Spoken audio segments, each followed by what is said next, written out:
தமிழ் பேரவையில் மூதறிஞர் கலைஞர் அவர்களால் வழங்கப்பட்ட ஏழு செல்வம் விருதை பெற்ற இயக்குனர் பாலச்சந்தர் அவர்களால் கலை உலகுக்கு அறிமுகப்படுத்தப்பட்டவர்தான் இன்றைக்கு கலைஞர் விருதை பெறப்போகிறவர் நடிகர் நாசர் அவர்கள்.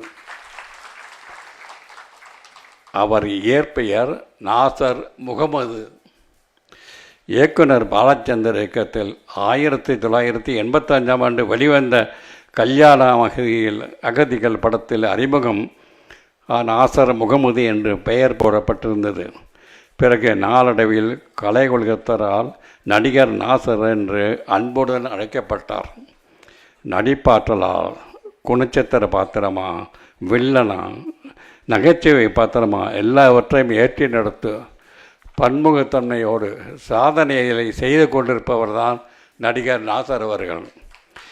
திரைப்பயணத்தில் மூதறிஞர் கலைஞரோடு பயணித்தவர் நடிகர் நாசர் அவர்கள். கலைஞரின் திரைக்கதை வசனத்தில் பாசப்பறவைகள், பொன்னர் சங்கர், மதுரை மீனாட்சி, பாசக்கிளிகள் படங்களில் நடிகர் நாசர் அவர்கள் நடித்தார். அவதாரம் என்ற படத்தை இயக்கியுள்ளார்.